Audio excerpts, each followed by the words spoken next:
Baruch atah Adonai Eloheinu melech haolam, shehakol neh b'dbareh. Amen. Amen. L'chaim, everyone. Chaim v'livracha. Good to luck, Shavua Tov. A new week. New life. And as always, I don't think I've seen Donald Trump speak so clear, so authentic. Okay, so where is this coming from? I was really taken by these words. Please listen in and share with me. It's awesome. Okay. 65% of its population is under the age of 30. Like all young men and women.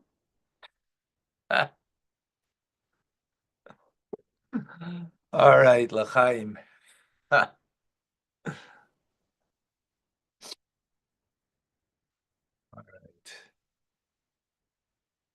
There we go. I don't know how that happened, but it happened.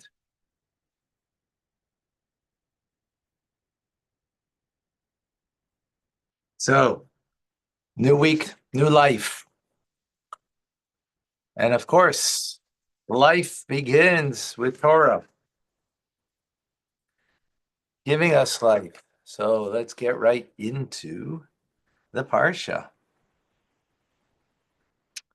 Let's get right into it.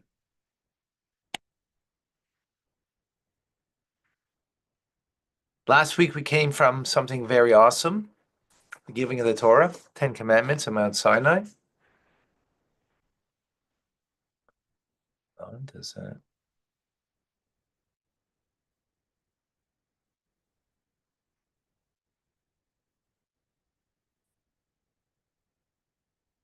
Okay. And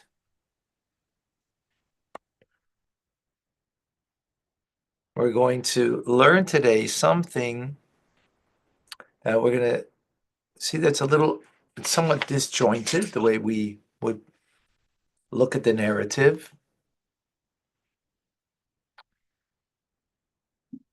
Excuse me.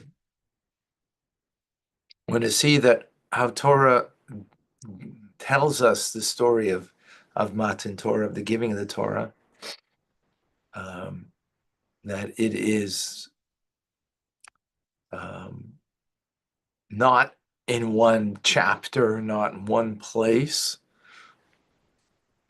We had it in the middle of the last week's Torah portion to the end of the portion. And we continue this week with a lot of laws, civil laws primarily. And then at the end of this week's Torah portion, we recount the narrative that we had from last week of Matan Torah, of giving of the Torah. So we see it's a little disjointed. So to give us a little appreciation, we're going to go to last week's Torah portion.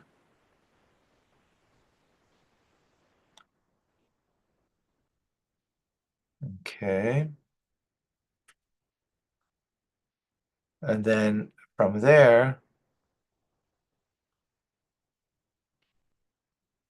we'll go to this week's. So this is Sinai, narrative number 1. I'm going to read quickly because there's a lot of verses here. In the 3rd month of the children of Israel's departure from Egypt, on this day they arrived at the desert of Sinai. They journeyed from Rephidim, and they arrived there in the desert of Sinai. They encamped in the desert. Israel encamped there opposite the mountain.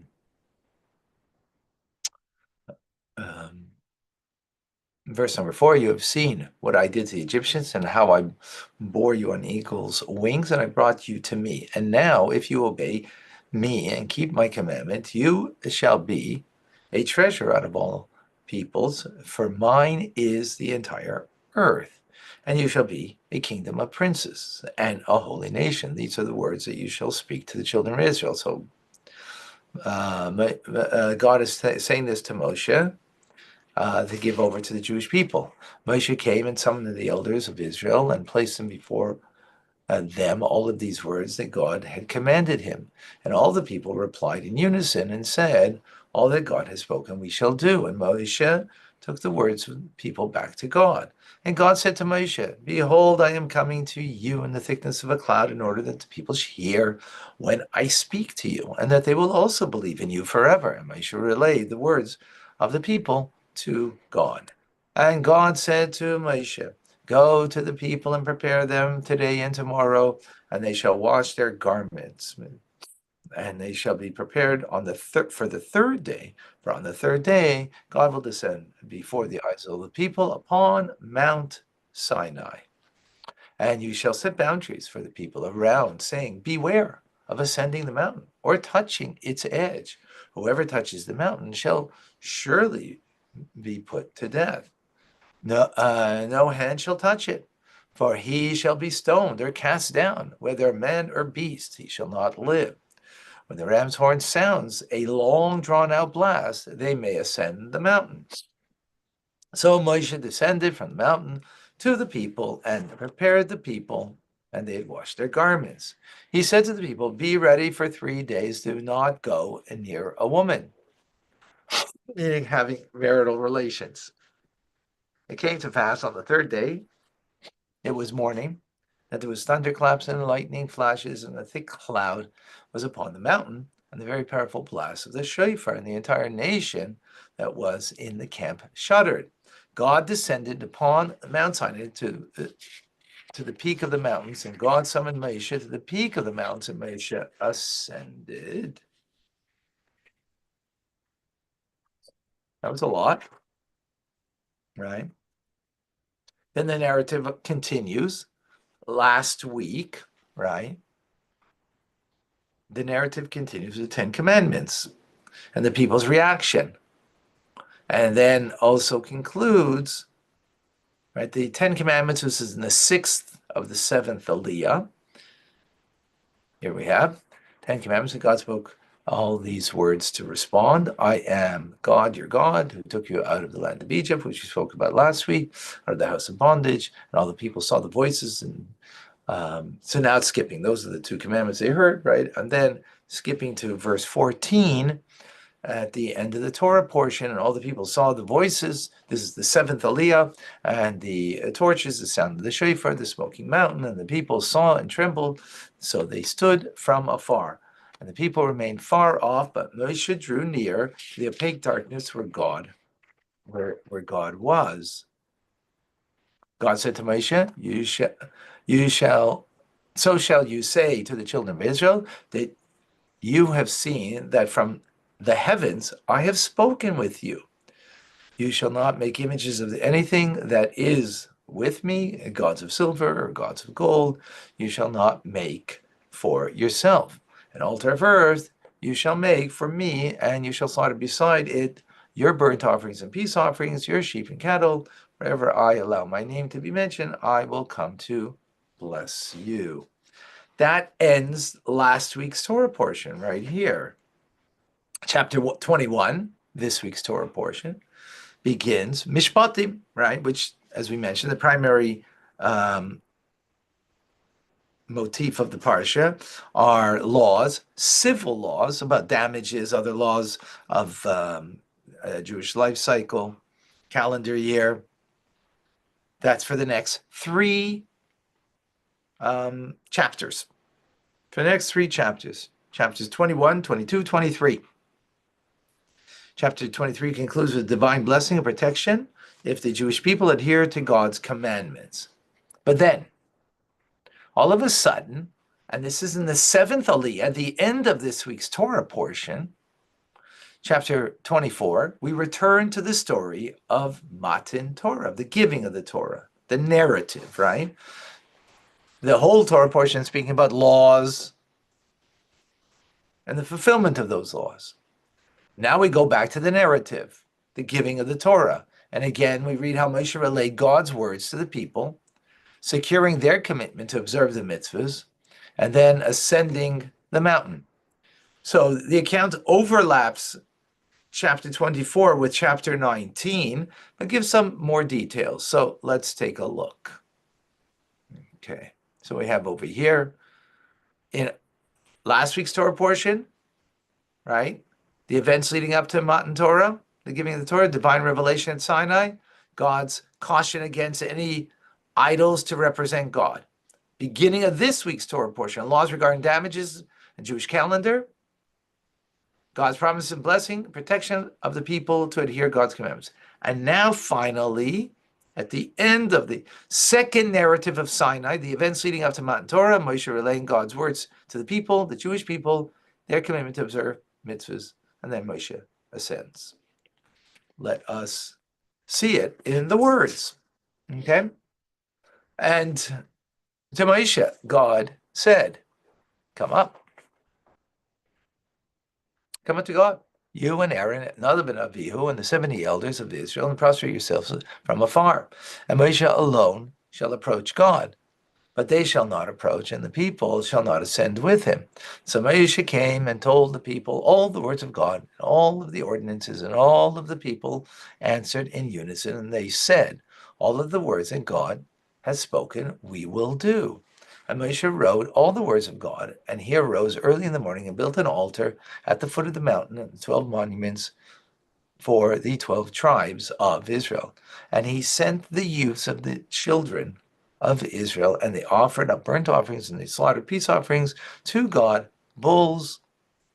So, and Moshe took half of the blood and put it into the basin, and half of the blood he cast it on the altar. And he took the book of the covenant and he read it within the hearing of the people, and they said, all that God has spoken we will do, and we will hear it. These are the famous words of Natsav and Ishma that we've sure heard many times before. We will do and we will hear, we will understand. And Moshe took the blood and sprinkled it in the on the people, and he said, behold, the blood of the covenant that God has formed with you concerning these words. And Moshe and Aaron, Nadav and Avihu, and the 70 elders of Israel ascended, and they perceived the God of Israel, and beneath his feet was like the forming of sapphire brick, and like the appearance of the heavens for clarity. And upon the nobles of the children of Israel he did not lay his hand, and they perceived God, and they ate and they drank.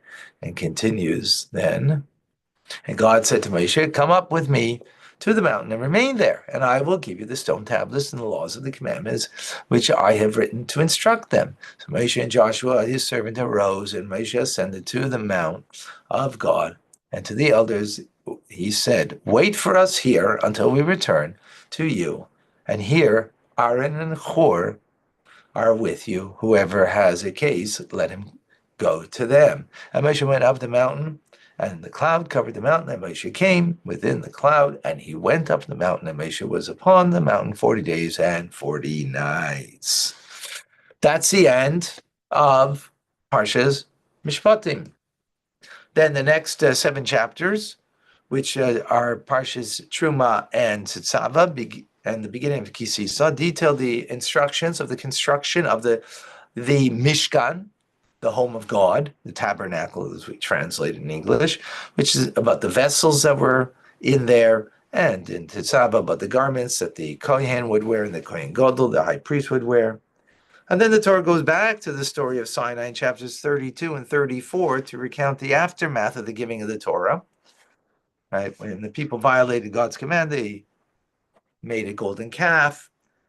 Moshe shattered the tablets and went and received a second set of tablets. Okay, but what we want to focus in on is, in our Torah portion, the second narrative at the end of the Torah portion, which we just read. Oh, no one let in Moshe the whole time.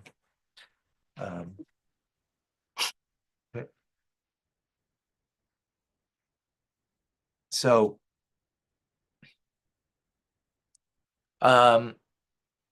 why a disjointed narrative? Why is the end of Parshas in our Torah portion, Mishpatim, which is, part of Matan Torah, it seems to overlap with the first narrative, right? So, first of all, is the Torah repeating the story twice? And if it is, why not in order? Why is it not in order? Are they describing the same events, or are they two different stories?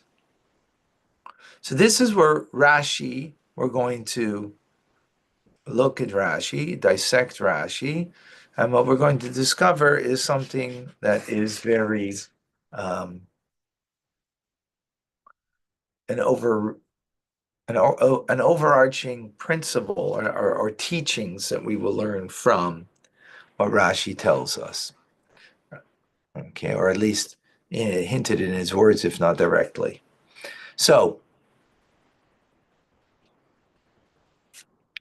let us just remember last week, again, giving of the Torah, the preparation of giving the Torah, the giving of the Torah, after the giving of the Torah. Now we have the laws, some basic laws after the giving of the Torah, Mishpatim, civil law, laws of damages and whatnot. And then, as we said, chapter 24, verse 1 is where we're going to focus in. Ve'el Moshe Amar, and to Moshe he said, God said, but they say, Alei, go up, El Hashem, to God. Ata, you, Aaron, and Aaron, Nadav and Avihu, Aaron's two sons, V'shivim mitziknei Israel, and 70 from the elders of Israel, V'ishtachavisa merochik, and prostrate yourself from afar. Rashi, from the first words of the verse, he picks up on it, and he quotes just these 4 words, El Moshe Amar Alei. Okay, it's important. We appreciate that. And to Moshe, he said, God said, go up. Rashi says, Parsha Zu, this section, Nemra, was said, Kaidim, before Aseres HaDibros, the 10 Commandments. When was it said specifically? He says, B'Revi b'Nisan, the 4th day of the month of Nisan, Nemra Loi, it was said to him, God said to him, Alei, go up. Okay? So, again, this section is out of order in the Torah. It occurred earlier, the 4th of Sivan, 3 days before the 10 Commandments. Right? So Rashi's opinion that narrative number 2 is not a different story from narrative number 1. Rather, it's a repeat with some added details. Right? So the question is why? Why does the Torah interrupt the Sinai narrative with a few chapters seemingly unrelated, speaking about criminal law? As we learned today, Chumash Rashi was very, very gishmak, very enjoyable. Learning the entirety, it was very lengthy about criminal law. Seems to unrelated to the storyline. And then, finally at the end of the Torah portion this week, so now we come back to the narrative. So what is one possible way to understand is that Torah is not bound by chronological order, right? And it's not. As we have, the Talmud tells us, Rabbi Menashia Bar Tachlifa said in the name of Rav, there's no chronological order of earlier or later in the Torah. And we know that Rashi takes this opinion because it's not the only time that we have things that are not chronological. However, this itself needs a little understanding because remember Rashi is coming to give us the simple understanding of the text. So the simple understanding of the text would be that things are chronological unless it has to be not. And if it's not chronological, it has to be for a good reason, not just happenstance. Just the Ibn Ezra doesn't, says that it can be that way, but according to Rashi, it's not that way. And we see that even Rashi, in Parashat Lech Lecha, when God commands Abraham to go, Lech Lecha, that he should leave his father's home.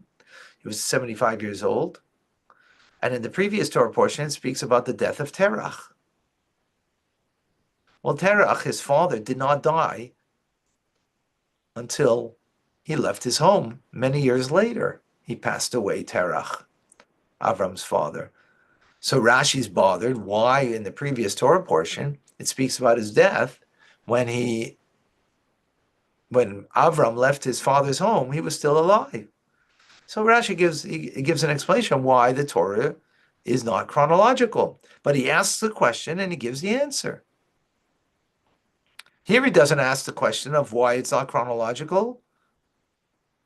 He's just saying that it's not, that this happened on the 4th of Sivan, before the giving of the Torah. The Torah's already been given. Not only the Torah's been given, we have a lot of laws that have been given to us. So again, we understand that Rashi can learn this way, but that's when there's no alternative explanation. And there must be a reason for the departure of not understanding things in chronological order. Let's see how that would have been this week's Torah portion, this week's Sicha, asking this question.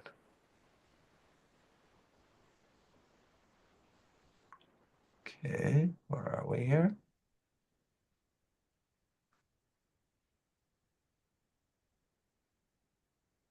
Oops. Okay, here we are.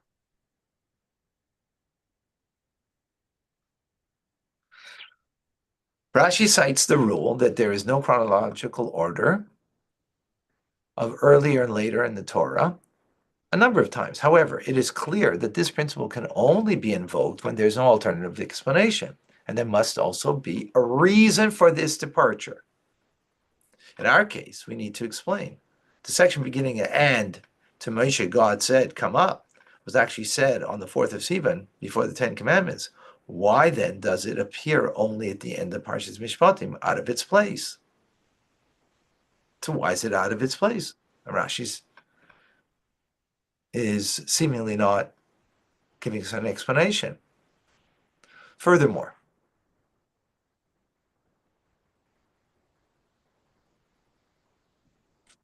some more questions. So the first question is Rashi's linking chapter 19 to 24 this week, last week and this week, and the same events, and interpret them out of order. Why? And why not just say that chapter 24 occurred after the Torah was given? Second question is, Rashi, and this is a principle, Rashi only quotes from the verse that which he's coming to explain. So what did Rashi explain over here? That this was said earlier on the 4th of Sivan. This whole section, not just that particular verse, right? Why does Rashi quote the words "come up" in the title for his comments? It's not about Moses going up. It's about this whole section. So it could have been enough that he quoted one or two words from the verse, right? And then said v'chulu, and so on. And the fact that he quotes the words "come," he's not explaining the words "come up." So why is he quoting that from the verse?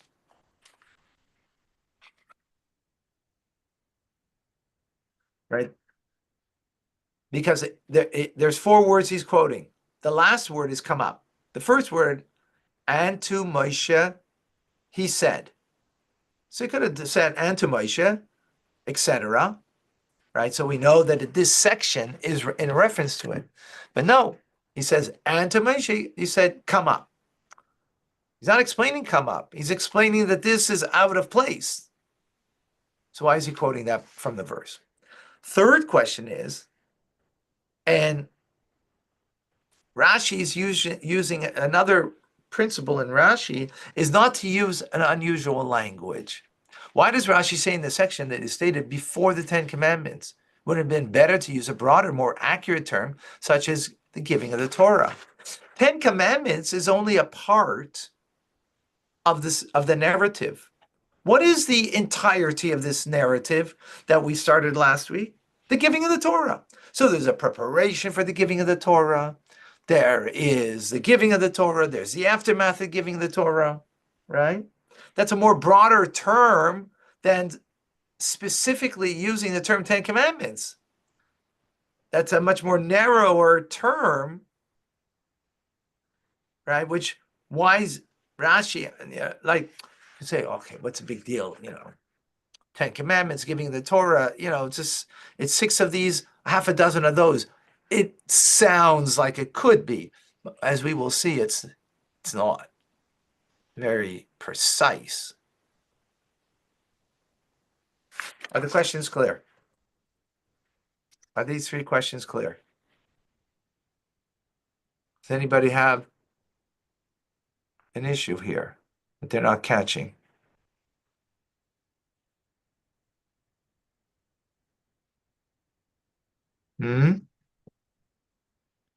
No? We're all good? That's amazing.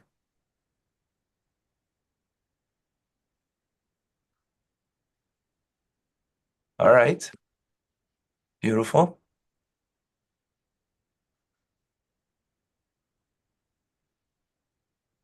So the short answer, if you will,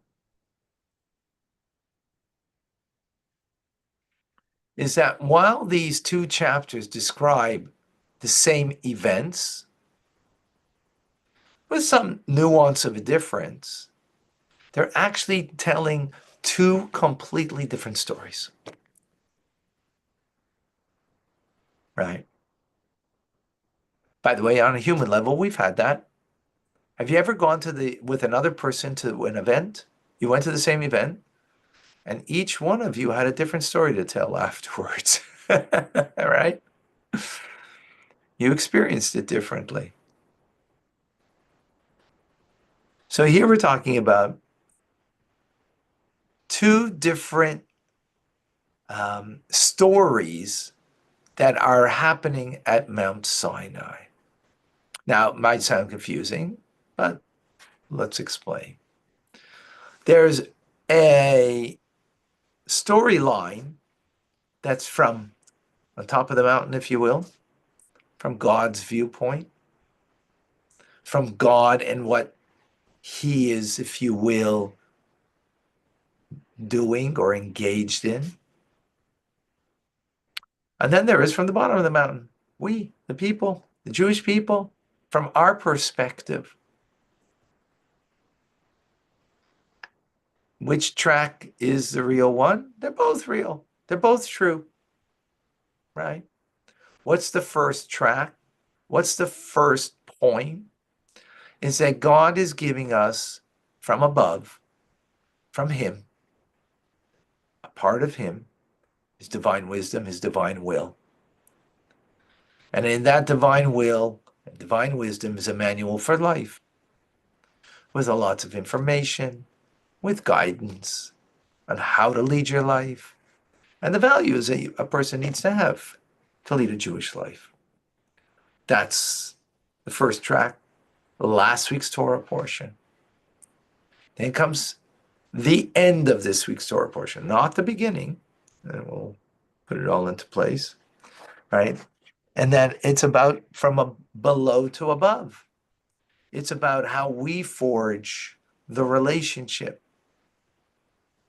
how through our avodah, through our divine service, right, being the chosen, beloved people, God's nation, right, that we now create and cement the relationship from below to above. Let's see how the Rebbe says from this week's Sicha and explains it to us.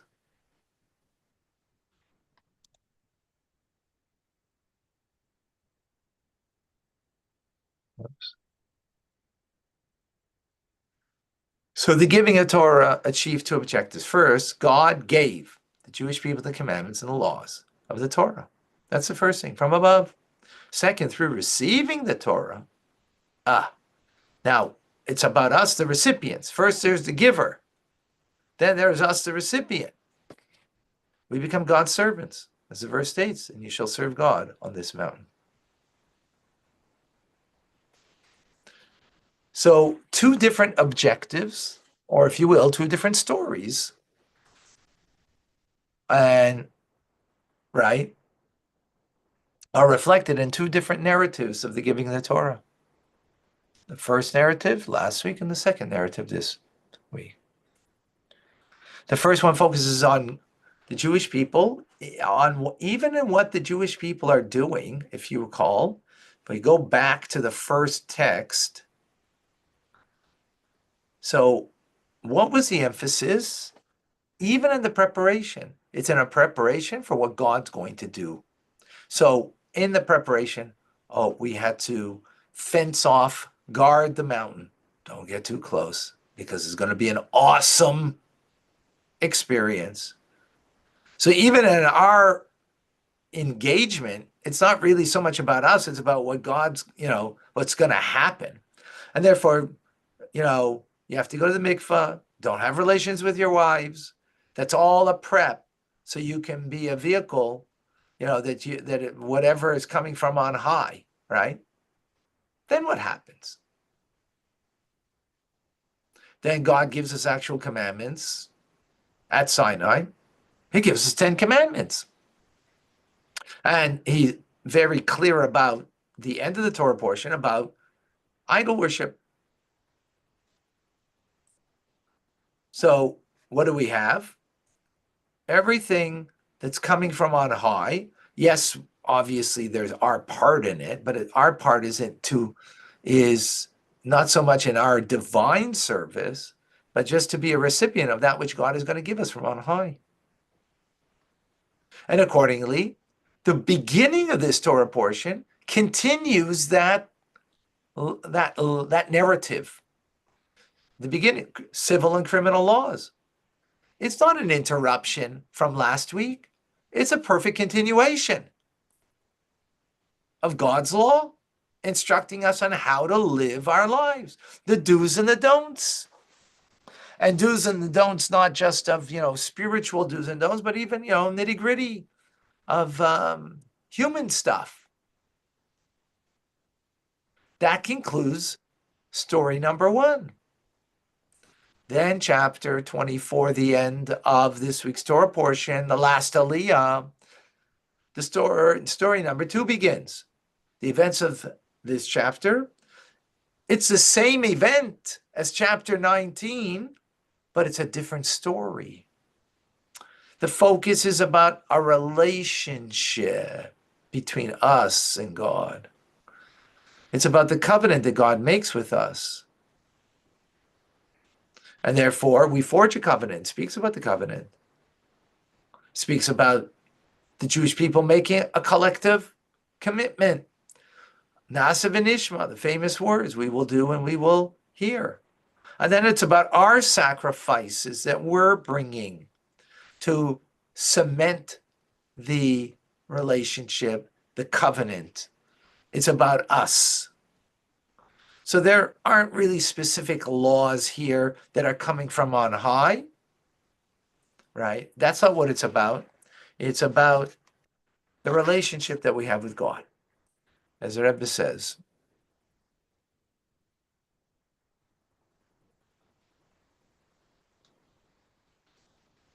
The account of the Torah portion of Yisrael focuses primarily on the giving of the Torah and its commandments, the 10 commandments, and therefore the account of the preparations for the giving of the Torah focuses on the commandments given to prepare the Jews for this event: abstinence, and keeping distance from the mountain. By contrast, the account of the Torah portion of Mishpatim focuses on the second aspect of the giving of the Torah, the covenant between God and the Jewish people, through which the Jews become God's servants. It's about from below to above, and our, service. The covenant was forged through the series of actions described in this account. The people's accepting the Torah by saying that we will do and we will hear, writing the book of the covenant, and the construction of an altar, sacrifices, and sprinkling of blood. So now our question that seemingly there's something disjointed here, not at all. The two stories are about a single event, but each one highlights a different aspect of the event. So rather than making it strictly chronological, which then, it's not a history book. Torah comes to the word Torah, a lesson. So therefore, it's not chronological because it's important to teach us the distinction in the lesson here of that there's two stories that are happening in one event. Giving on Torah from on high, which is a monumental world-changing event, right? The first and only time that God brings His will and wisdom to a people, and then us in accepting it and our covenant that we make with God. So with this, we can answer why Rashi quotes from the verse comes up in the header when he makes his comments, even though he's not specifically commenting on it. He's just saying that these events happened on the fourth day of Sivan in advance to the giving of the Torah. Why? Because what does come up mean? From which direction do you come up? Down, up, from below to above. And even if you look at the words of the verse, it doesn't say, and God spoke to Moses saying. It doesn't say that, which is usually, from on high God spoke to Moses, figuratively speaking, from on high God spoke to Moses. It doesn't say that. What did the verse say? Recall? And I have it here again. Amar loy alei. He said to him, doesn't even say God's name. And God said to him, it's really quite fascinating. You think about it. The verse says, El Moshe, to Moshe, Amar, he said. Doesn't say God said. Then it says, Alei, go up. Then it says El Hashem. Okay, so you're going up to Hashem. You go, right? Fine. But the point is it's not so much about God, it's about Moshe going up. Because the whole second narrative is about us from below and how we ascend and have a relationship on high with God. So that's why Rashi quotes from the verse, and the verse itself is suggesting that. And that's why Rashi speaks about the Ten Commandments. He doesn't say the story of the giving of the Torah. Because the Ten Commandments emphasizes more God's commandments.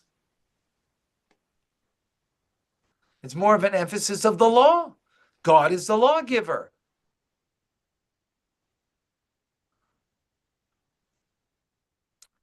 It's the centerpiece of story number one. Story number two isn't. The Ten Commandments is not the centerpiece. The centerpiece is the Jewish people and that they are a special nation to serve God. And their commitment to God. We will do and we will understand. We will hear. We're making a covenant. And the offerings to cement the covenant. Doesn't speak about practical commandments as in the first narrative. So now the whole narrative makes sense, fits in.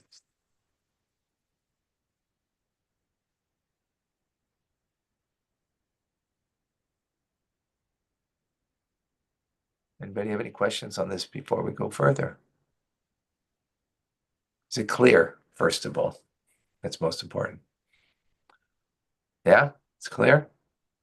Okay, thank you for the thumbs up. Real thumbs, virtual thumbs. Okay.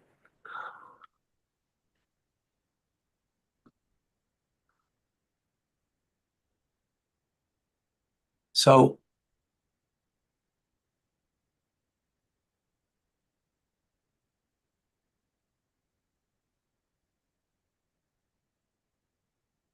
now, of course, we need both narratives, there's no question.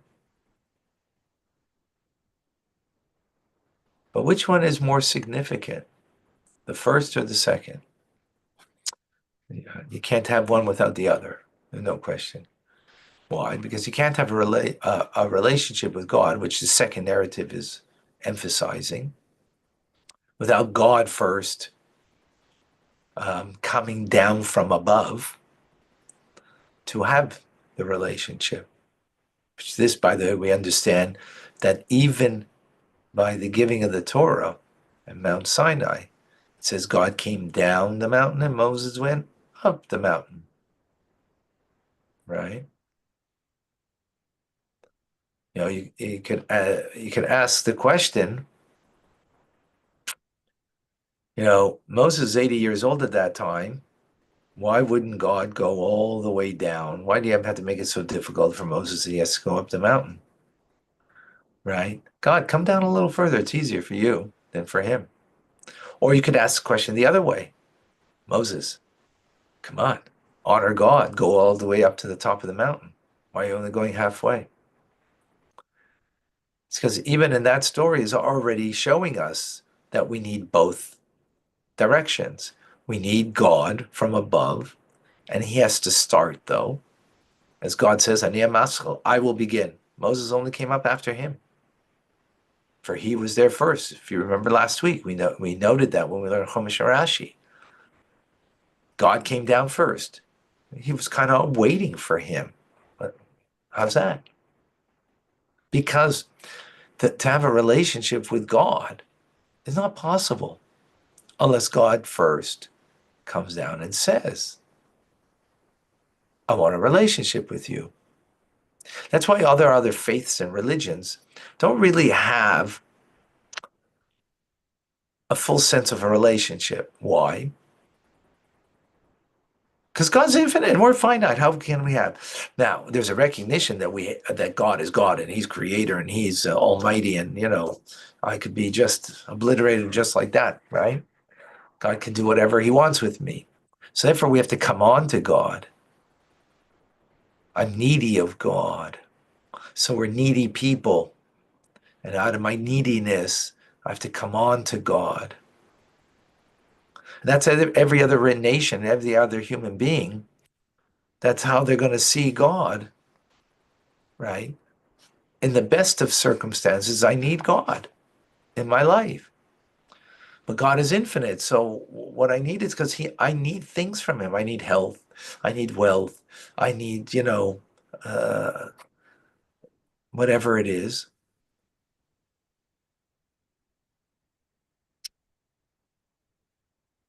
And the only kind of relationship we're going to have with such a God will be on our terms, because I'm needy of him. And he holds keys to everything.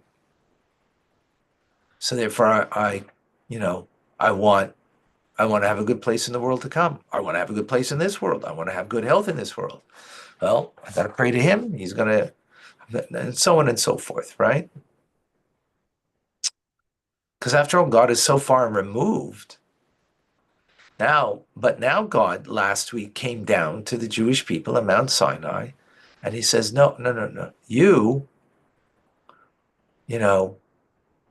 I'm coming down, I'm bringing myself to you, that I'm allowing myself to be vulnerable to you, that what you do matters to me. It matters to me. right? Now, that can only happen when God comes and says that, when he makes himself vulnerable. We can't make him vulnerable. He's infinite. He can only make himself vulnerable, that what we do matters to him. So he did that. But he only did that one time, so to speak, at Mount Sinai for the Jewish people. And he says, what you do matters.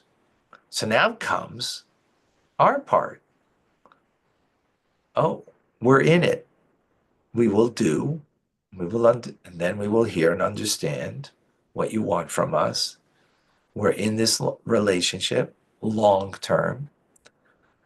And we're not just in it, it's a covenant that won't be broken, but we're in it for the sake of the relationship, not for the sake of what we get from you. How does that express itself? How does that express itself, folks? How does it express itself? Rather than we are in it for what we, after all, we're in it because you want it, so we have no choice. And, after all, you hold the keys for everything in life.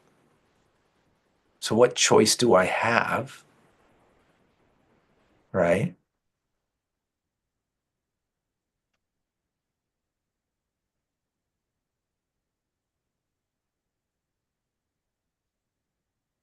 But how do we respond?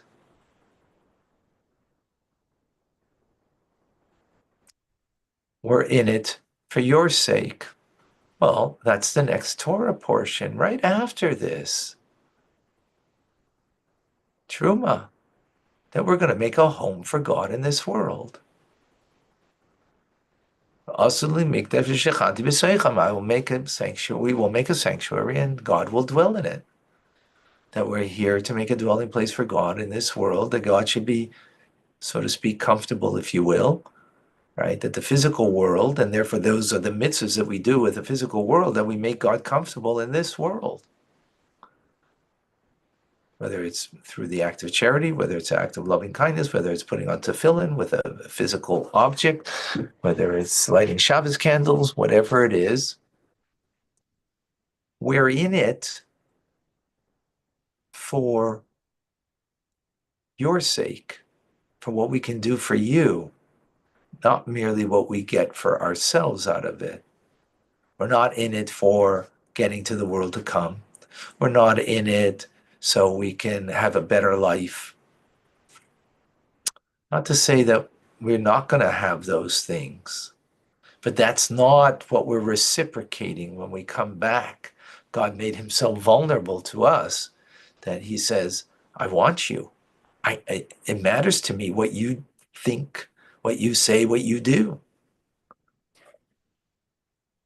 So we come back and say, oh, okay, we're going to work on ourselves to gain mastery over ourselves and to gain mastery over the world, to use it to bring your light into this world, your truth, a connection that you will, that in the world will be perceived godliness, and thereby we make a dwelling place for you in this low world. No people, no faith have ever said something like that. Others though, they're believe, not even they're believers. But here we're saying, for God's sake, Nasa v'nishma.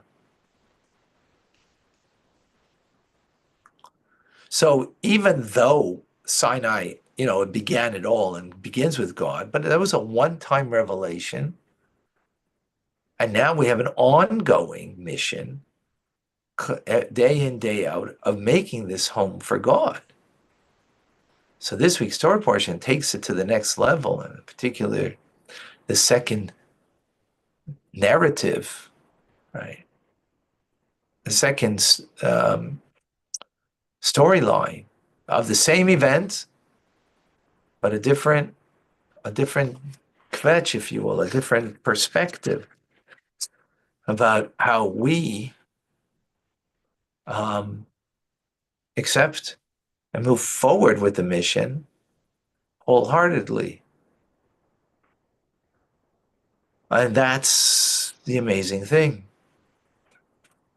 That's the beautiful thing. So both things, of course, are crucial and important.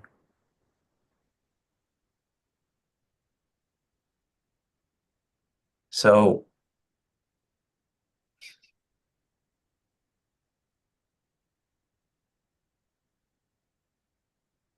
in a relationship,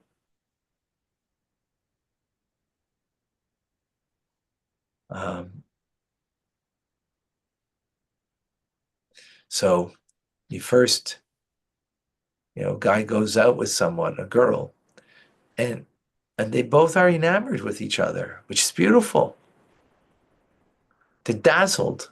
That's what happened to us at Mount Sinai. We were dazzled by God, and that's why the thunder and the blast of the shofar and the smoke and the fire and all that was, we were dazzled from on high. Right? Our soul couldn't take it. Our soul took flight. It was such an awesome experience. So, but then you get married and, you have a bunch of kids and you have to pay a mortgage and you have to have enough money to send the kids to a Jewish school and, for live a Jewish life. It's not cheap, kosher and, all the mitzvahs that you have to fulfill, right? That's above and beyond. And so the day in, day out of your commitment in the marriage, that you're not enamored like you were initially, dazzled. You're not dazzled anymore, but the love is deeper now. Because before you were dazzled because the other person was, wow, amazing. From, like now over time you get closer and closer, where familiarity breeds contempt. So the real relationship begins then, that you're enamored in a different way.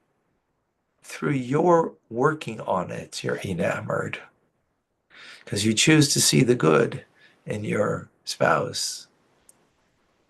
You choose to do an act of loving kindness even though you don't feel like it. Because your spouse was, cold.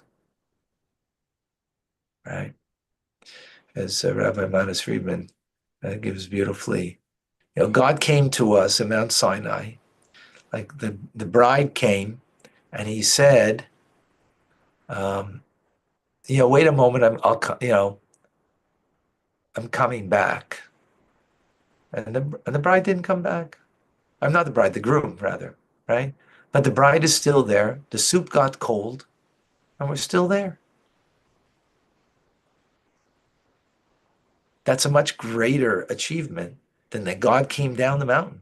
Moses went up, right? That was what Rashi brought down, right? Up, that we go up from our place, that we rise beyond the human condition, that it's not about a relationship, but what you get from it, or what you give to it, to God. And as it just reflects, as I just mentioned, when you're dazzled initially, it's what you got from it, because you're dazzled.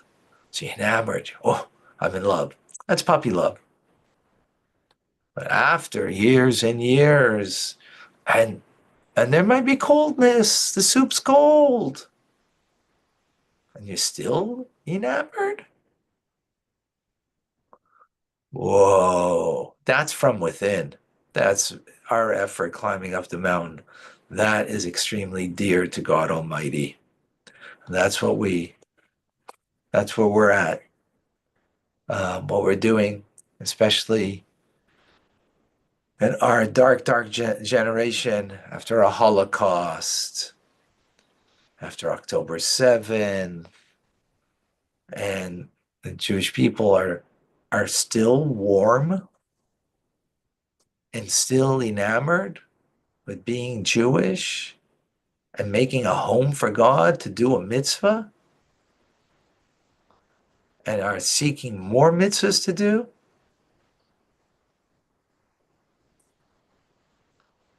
That's who we are. That's who we are. L'chaim, l'chaim v'rocha. There's no doubt the ultimate greatest generation ever, even though we're not very lofty souls, but in great, spiritual capacity, but that we are total commitment from below. We're way down at the bottom of the mountain. We're like, the mountain went down further and further. Yeah. From where Moses stood. And we're still climbing up that mountain. And we're here, and we're committed.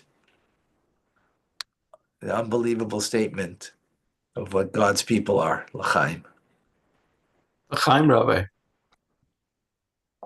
Any questions, any comments, any thoughts?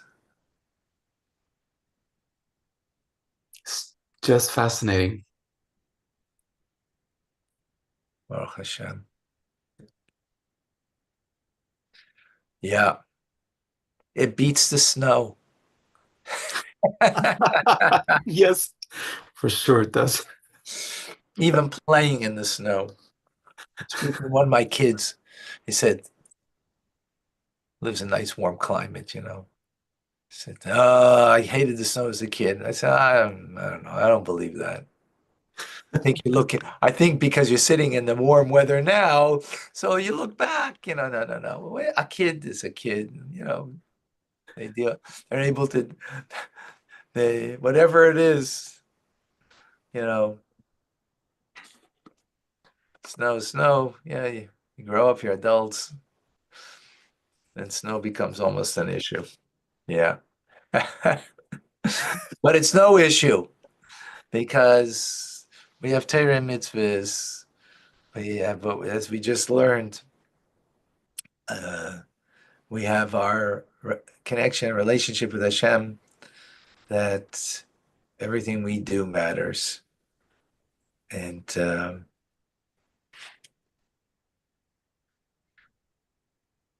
that's what counts. All right. Thank you. Thank you, Rabbi. Shkoyach. Yeah, thank you very much. Thank you, Rabbi. God bless you all. Guys, we need you for Minyan tomorrow. I know it sounds impossible, but start walking now and you'll get here tomorrow. And David's coffee. Oy, oy, oy. David, I'm looking forward to seeing you tomorrow. Tomorrow is the test of how much we're ready to climb up the mountain. Snow-filled mountain. Moses didn't have a snow-filled mountain. He didn't have that. He had an easier mountain than us. But we're going to climb it. All right. Gute Nacht. Gute Nacht. Sei